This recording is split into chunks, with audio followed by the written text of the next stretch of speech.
wellnesscouch.com, streaming wellness into your lives. Welcome to Nourishing the Mother, featuring your hosts Bridget Wood and Julie Tenner.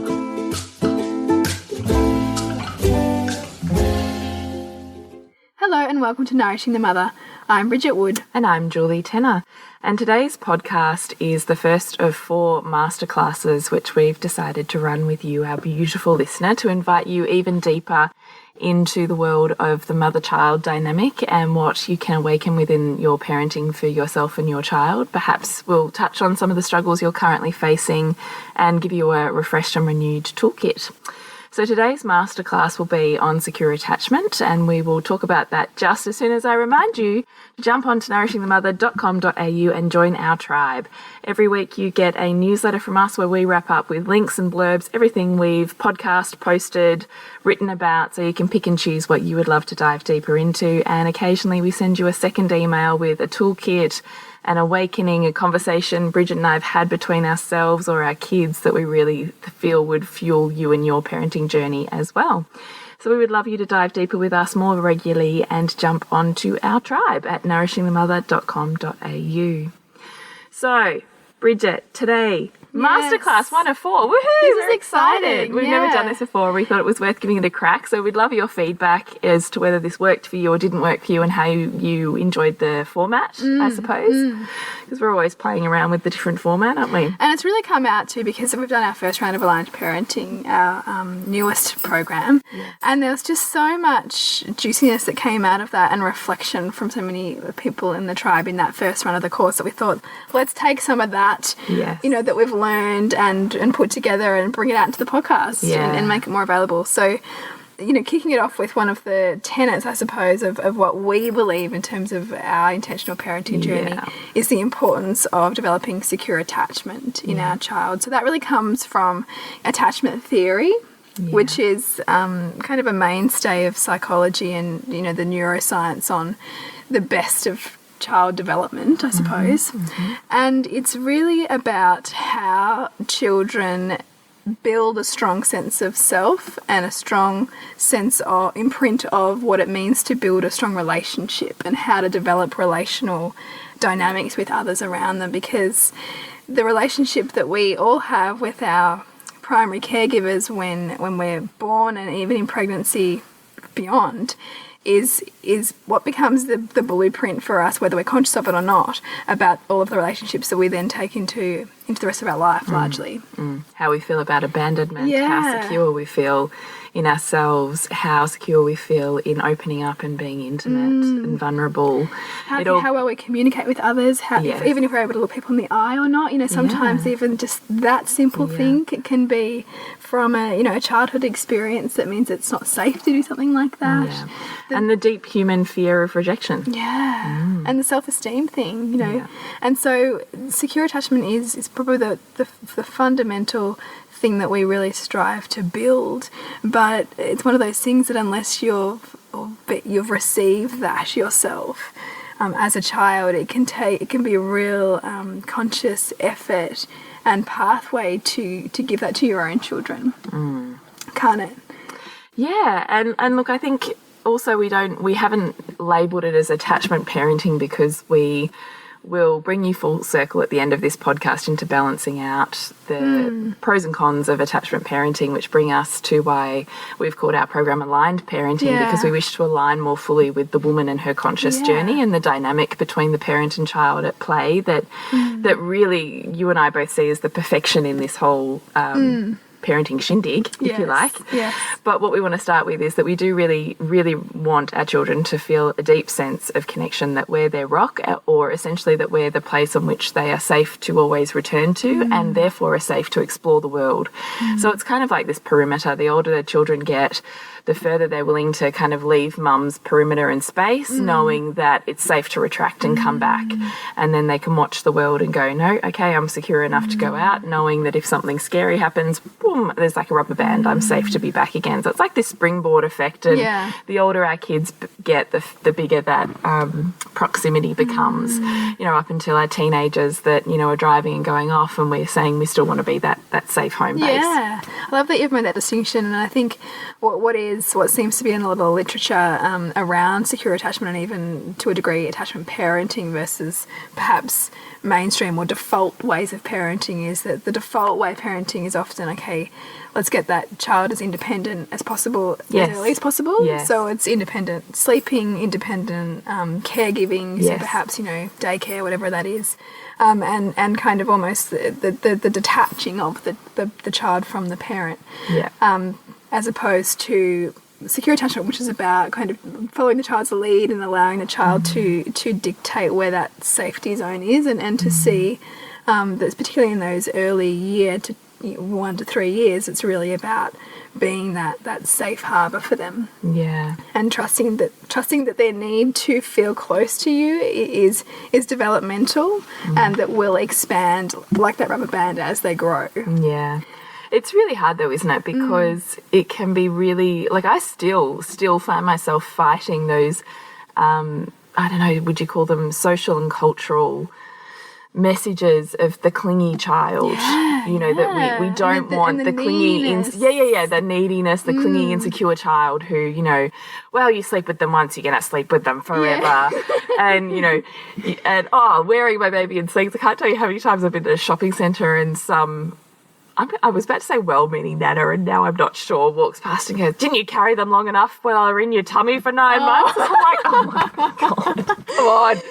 Yeah. So, you know, we have so many cultural messages around as soon as that child is out of your body, it needs to learn to be on its own. Yeah. And if it can't settle itself, if it's not sleeping well enough, if it's not da-da-da-da, then you're not measuring up as a mother because you're not teaching your child. And you're not teaching it well enough. It's interesting because there's a disconnect, or I see it as a disconnect almost in terms of trusting the natural development of the child to be ready for those things, as opposed to a top-down, we need to teach that into them. Yes, exactly. And that's what I think is the difference between those two things. Yeah. Is the inherent trust of the dynamic and of the child's capacity as they grow, and the need for us to push it down on them. Yep. I do think there's a balance there, and we're going to come to that at the end of the podcast, I promise, when we rebalance this, but we just want to hear you with I guess, the basics, and really say we totally get where you're at. I mean, we've both raised multiple children through, you know, particularly those early years, particularly that first year when you're sleep deprived, and all anybody ever talks about is how well the baby's sleeping or not sleeping. And how unsettled they are or settled, you know, all of that jazz. I think the part that gets easier with multiple children is you realise it really is just a phase. And to a large extent, it really doesn't matter at all what you do because they all kind of get to the other side anyway. And that's the thing too, you know, for those parents who perhaps are listening and are beyond those earlier years, or, you know, perhaps feel like, oh no, I didn't do that right. Yeah, there is no wrong. And the thing is that our kids are always presenting to us what they need to help work through. And there's always that opportunity for reconnection. But this is, you know, it's a great one to cover because we know so many of our tribe are in the grit and the challenge and the beauty of the really early, you know, pregnancy, first, second, third year, who are facing all this stuff and who are perhaps facing some of those inward dialogue and that inward challenge around what's okay with me around this, and you know, what are the judgments from other people around the choices that I'm making. And so it can be a real wrestle around who you are as a mother at that stage. It is, isn't it? And the care you want to provide. Yeah, I've been sitting with that deeply actually lately, just in conversation or just noticing myself and my own thought processes, is really just when you're feeling the pressure for your child to be something, is really considering who are you trying to please here? Am I trying to please myself? In which case, you know, certainly in aligned parenting, we have a number of a toolkit that we work through to say, is this your alignment? Is this your truth and your authentic parenting? Or is this a should, a belief, a pressure, wanting to be the good girl and be seen or noticed, validated or please so-and-so? So it's really worthwhile when you're feeling those feelings creeping up on you is just to ask yourself, who am I trying to please right now? Now, if it's you, then this is the empowering spot, because if you've hit a rough patch in parenting and it's you who are wanting this difference in change, then there is absolutely a way for you to go about that, and it is absolutely fine for your child to have feelings that that that's not okay with them, and then you hold the space for that. So this is also part of secure attachment. Secure attachment don't mix up with displays of hurt, anger and sadness are bad and therefore I've done it wrong. Yes. And a happy, content child who doesn't cry means I've done it right. That is not the definition of secure attachment. No. In fact, when you provide a space for secure attachment, it is a safe place for your child to let all of their wildishness out. So this is when you see they've been at childcare all day, or they've been with Nana and Pa all day, and you walk in the door and you get met with the flood of tears or the flood of anger, or, you know, and so says, well, they haven't been like that all day today. This is the safe place, right? You are the safe harbour. And so all those feelings that they didn't know how were going to be responded to by those caregivers, and was it safe for them to display that, and so they felt on a deep level it wasn't, so they've kept it to themselves and they've shut it down. All of a sudden you're here and you're the safe place, and they go, oh, thank God, now I can get this out. Blah, here you go. It's so easy to go, oh, God, you know, whatever thought process. And the thing is, so many people will back you up in that feeling too, of, you know, spoiled little brats or whatever it is, you know, right? Whereas I love transforming that to see how actually it's a reflection of how safe they feel with you, that they're holding that in until they're with you. That's right. To help work through it. That's right. But the trick is how we then as mothers resource ourselves to be the holding safe harbour. Absolutely. To be the anchor, to be able to hold the anchor in the storm. Absolutely. I mean, that's the crux of doing the self-work that we talk about, particularly in Loathing to Loving, which is that's really the path for, you know, the woman. Yes. And aligned parenting is really the toolkit for the mother. So in terms of this, that's why I wanted to say to you, when we're talking about attachment here, and you come to that point where I'm saying to you, is this a truth for you, or is it you're trying to please someone? If you're trying to please someone, then you're starting to ask yourself, who is it? Why? Where has that come from? Do I actually want to do that? Do I actually believe it?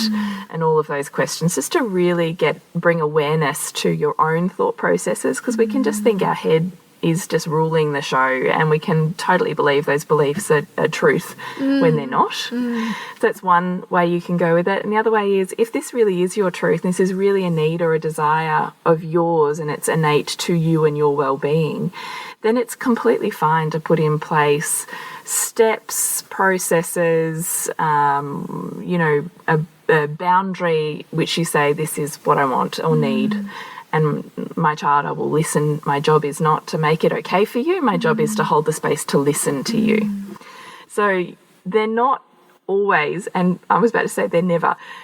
No, they're not never, but they're often not going to love the decisions that you make. Yeah. Our kids are not always going to think that we're their best friend. And they're not always going to enjoy the things that we think and know are best for them and their well-being. And the easier you can roll with that, the easier this gig of parenting can be. Because you can remove the emotional sting, which is often a reflection of your own inner child feelings of rejection. So, you know, there's a series of questions you would start to ask yourself in that mother-child dynamic about what this is reflecting and bringing up for you, because our children are just completely genius at hitting those sore spots for us, aren't they? And pinging off on them, which we'll come to next. But it's really just getting clear on, you know, I'm not here to fix it. I'm here to hold it. So this is like the feminine masculine dance, isn't it? Is I don't need to problem solve and fix it and make it okay for you. I just need to be here, the anchor in the storm. Okay, I hear that. You really are really unhappy and you really didn't want to get in the bath, whatever it is. Yeah, I'm here to hear that. That doesn't mean it's changing. And I'm not here to help you avoid it. I'm not here to, you know, and it can be so easy to be that for our children, and to get to the point where we then build a resentment towards what we're being asked to do. And what I love about, you know, really truly building secure attachment and really honouring your own boundaries within this relationship is that it calls you into groundedness in your mothering, that really respects your child as an autonomous person, but also deeply respects yourself and your own boundaries and your own need to feel that you're giving yourself just as much love as you're asking yourself to give your child. Because this, I mean, you and I had this discussion, I remember years ago when I first met you. This is probably the biggest deficit of attachment parenting. Yeah. Is that it has a sole and total focus of child first. Yes. And so what happens with that is you can override your own feelings, needs and desires to such an extent that you become the car who's run without oil and you are crashed and burned. Yeah. And same thing for our relationships. And I really see that, and I think that that's one thing that attachment parenting doesn't give enough. You know, I'm thinking of books like the No Cry Sleep Solution, or things that are all about evolutionary parenting, which perhaps really advocates tandem feeding and things like that. What I don't think that they respect or honour or give reverence to or space to is the family dynamic more broadly, and the intimacy in relationship, and how that paves the way for how children view relationship. And so if a mother's giving everything of herself to her children and has nothing left for her partner, and that's a fractious relationship, then the children who you're so desperate to give to are actually missing out on a different level. You know, so true. So it's important to look at the thing as a whole. And they seek the relationship in the future that they see modelled. Not what you tell them. Yes. What they live in and with. They intrinsically are almost microchipping that as a relationship model. Yeah. And so when we say, you know, we seek out our parents as partners in the future, it's not that we seek out someone who looks the same or talks the same or has the same likes.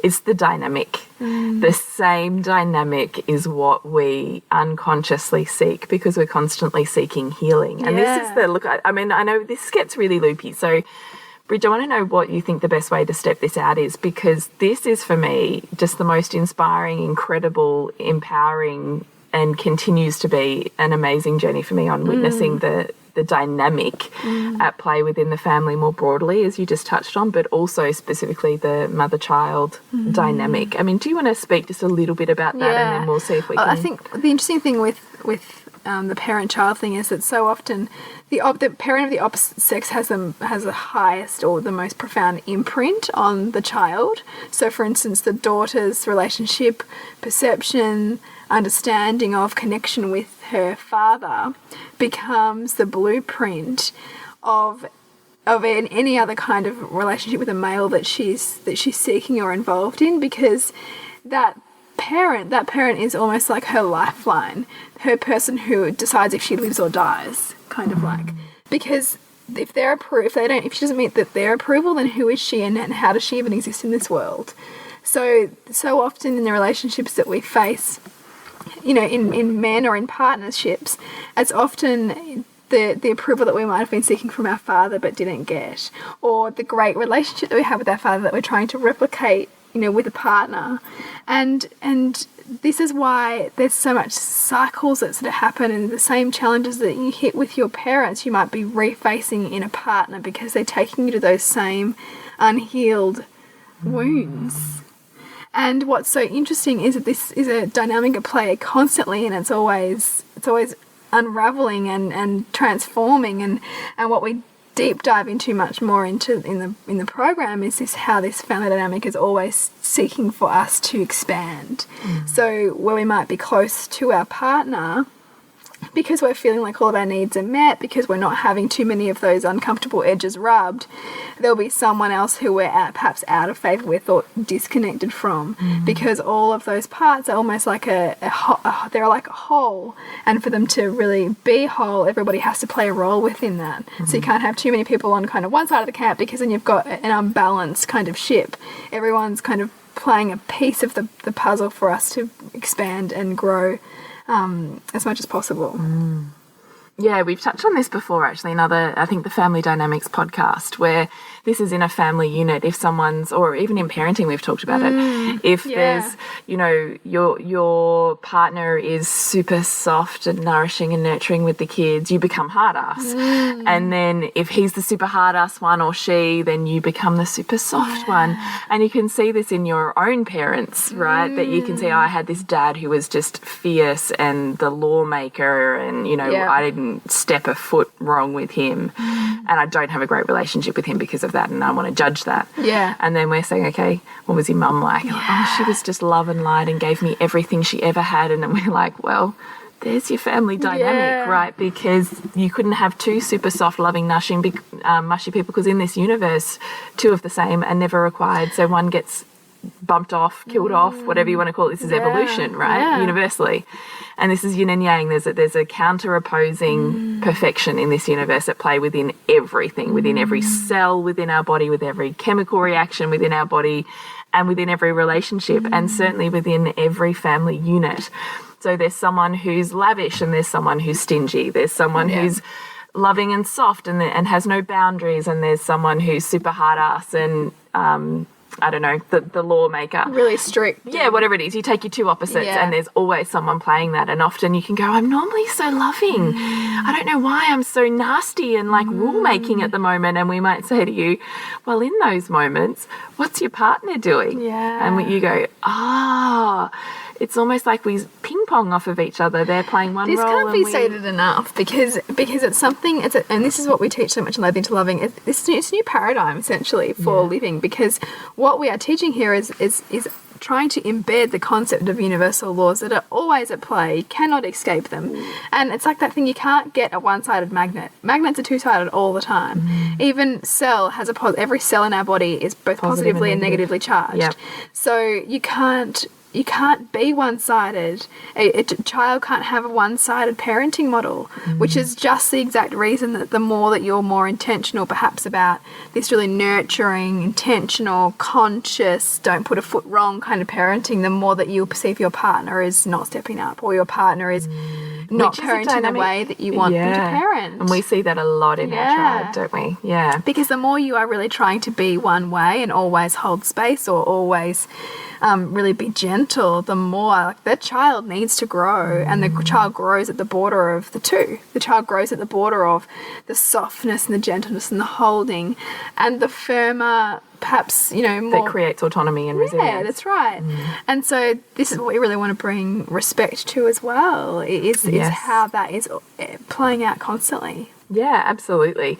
And I also love that in this parent-child dynamic as well, we are particularly intertwined, and to such an extent we talk about it in relationships, but it's also just the parent-child one just absolutely blows my mind so many times, because I don't even know how to explain it with such perfection without a story, but we in our private members group, I find like we're constantly coming back here, and these are women who've done potentially our live round several times, and still they're posting saying this happened with my child today or my partner and I'm not sure how to deal with it. And we're always coming back to the same toolkit of, okay, so how you're feeling, which I love this actually, Bridget, when I really connected these dots with you, was your child setting you up to feel exactly the way that they are. So you're sitting here saying, my child's doing this or this or this, and I'm feeling really hurt and rejected, or I'm feeling really angry and like I can't hold my shit together. And I'm saying to you, exactly the way that you're feeling inside your body right now, your child has literally done the exact recipe, if you like, to produce that feeling in you. And it is an exact mirror of the feeling that they have inside their body. Which is just profound.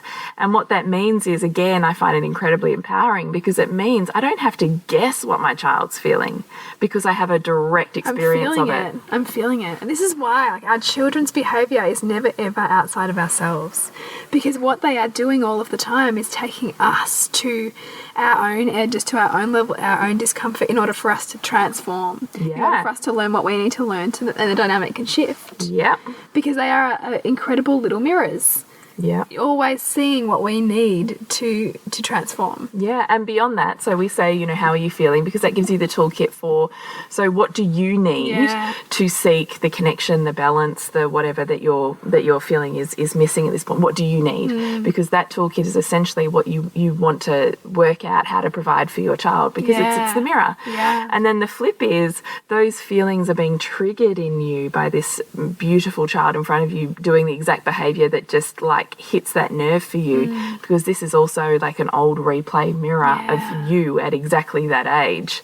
Like, it's just that stuff, so profound. I mean, that kind of thing, like I think about that and how many times I've learned that, and it still actually blows my mind. Oh, it still blows my mind. Because even concepts like for instance, if you are in a situation with your child, like, I think I've talked about this in the podcast before, like where my son was really struggling with swimming and he was 3, and I had the memory of myself at 3 still really strongly in my mind, and we never store any memory. Like, we never have anything within our mind that we don't need for our evolution. So if you can recall childhood memories, those memories are there for you to learn something from, because memories are stored as one-sided perceptions. So waiting for you to balance. So there's another side to it that we haven't yet seen. And so your children replay it and hit you with the same emotions developed in your body with the exact mirror of how they're feeling. Like, it's amazing. It's crazy. I know. So in this case, like, he was clinging on so tightly to me in this pool when he was 3,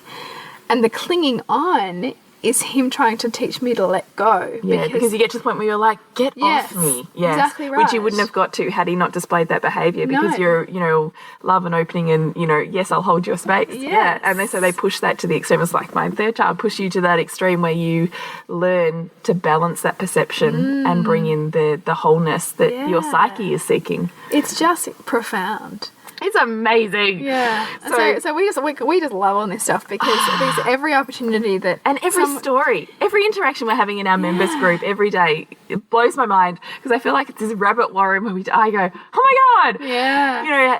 Look what's going on for you, what's happened with your childhood, and it's like this perfect, like, insight without even needing, to be hypnotized, without needing a facilitator or a psychologist or anyone. You can do it yourself. Usually, because of the nature of a group dynamic too, and all the different people that show up with all their own different stories, there's incredible mirrors within that group that help each other. Oh, that's going on for me. I experienced that here. Which then allows everybody to take more pieces from it, because everybody brings something different to the analysis of what the dynamic is. Like, it's just really amazing.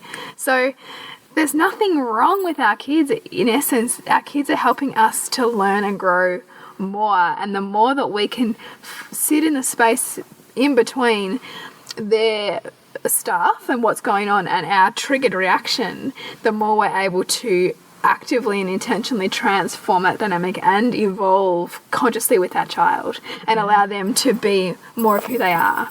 Because the more as parents that we react in a triggered way, the more that we use language and behaviour that kind of labels the child and kind of on some level almost sort of degrades them as a person, the more that they are taking on our baggage and have to live with our baggage.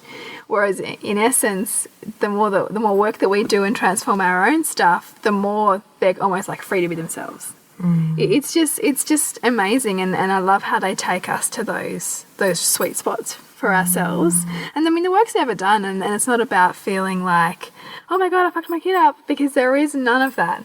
It's simply just, wow, like, what's my child presenting to me that it just keeps being a sore spot for me, that keeps being a place of discomfort, because that's not them in isolation, that's them teaching me about me.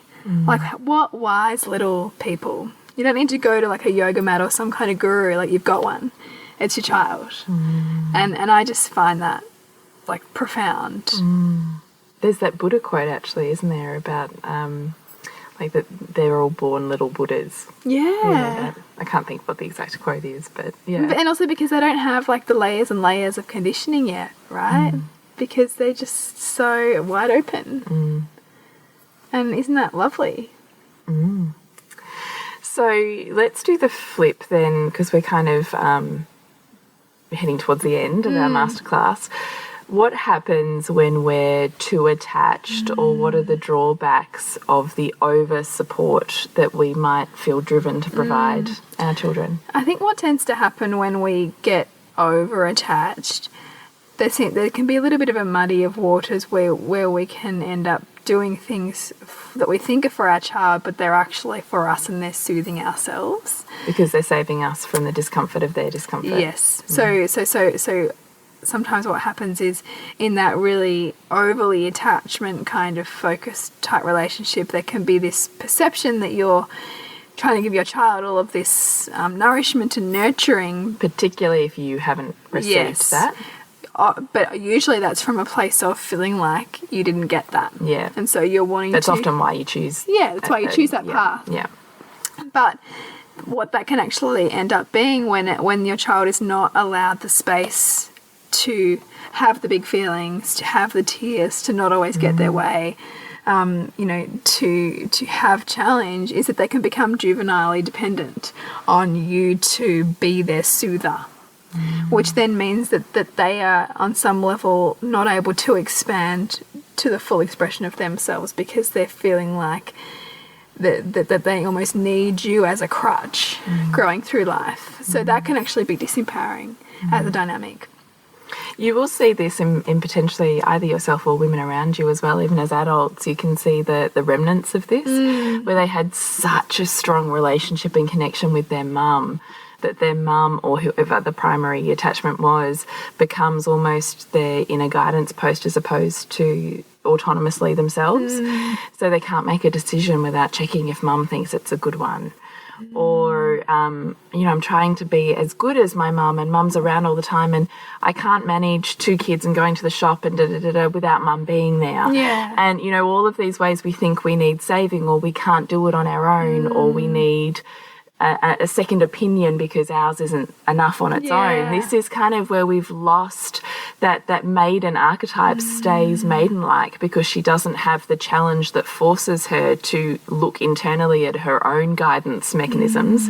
She seeks the guidance outside of herself. And so hence this juvenile term of you stay, on the dependent cycle rather than the autonomous independent cycle. And, part of that, you can start to see that happening when you see 3, 4, 5-year-olds who are constantly hiding behind their mother or needing their mother to speak for them, things like that. And that can be a good point in which to reflect on what you're doing for your child. Is it purely in their best interests, or is it also really in your own?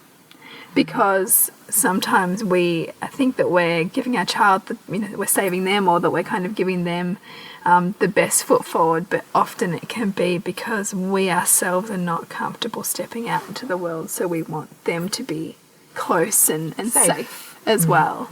But it actually cuts them off. It cuts their wings. Yeah. Because they don't have that really safe place to explore this magnificent world and the magnificence of themselves because it's not quite safe enough.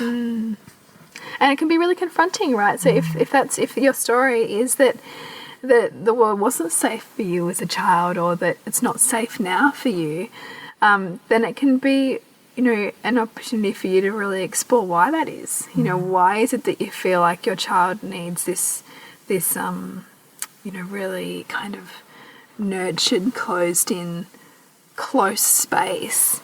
And is that, how much of that is your child's temperament and how much of it is your own and what you're seeking to go back and give yourself because you perceive you miss that. Really sitting in this, where those stories come from, so that we as mothers can give our children the best start in a way that gives them a secure base, but also doesn't keep them so dependent on that base, as opposed to having the base there but an independence from it as well. So part of that is facilitating or supporting them through challenge as opposed to saving them from the challenge.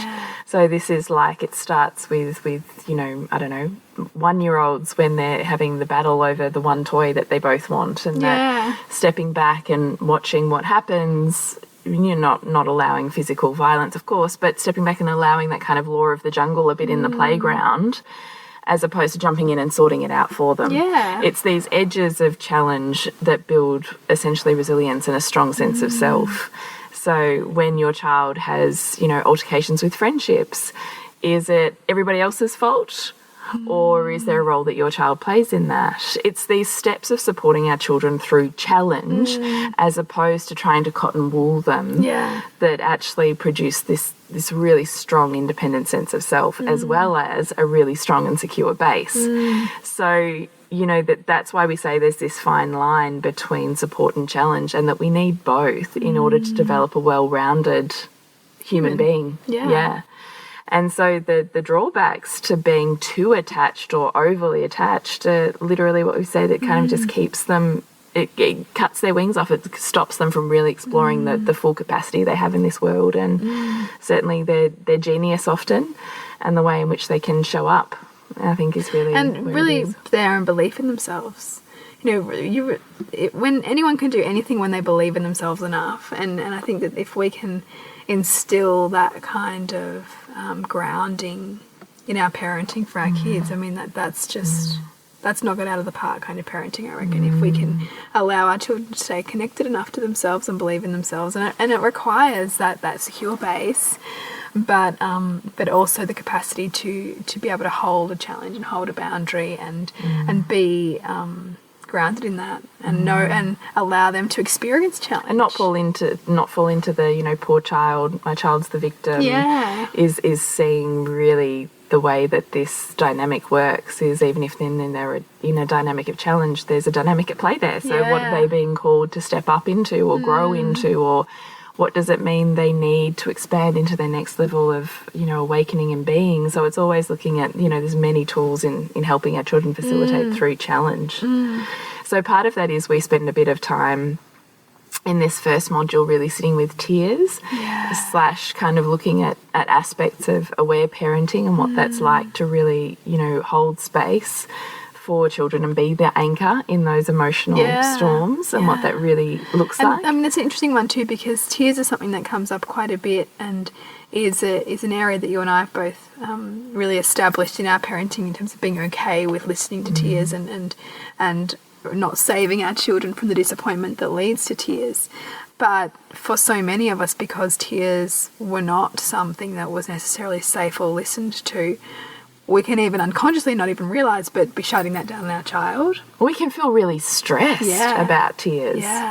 I'm really good with tears if I'm face to face with my child, but still driving, if my kid's crying in the car, I still really can connect to those feelings of anxiety. And in me, it's anxiety. I get this tightening, it's anxious kind of rush of it's not okay, and I have to breathe into that and remind myself, we're okay. This is a triggered state of mine. This isn't this current reality.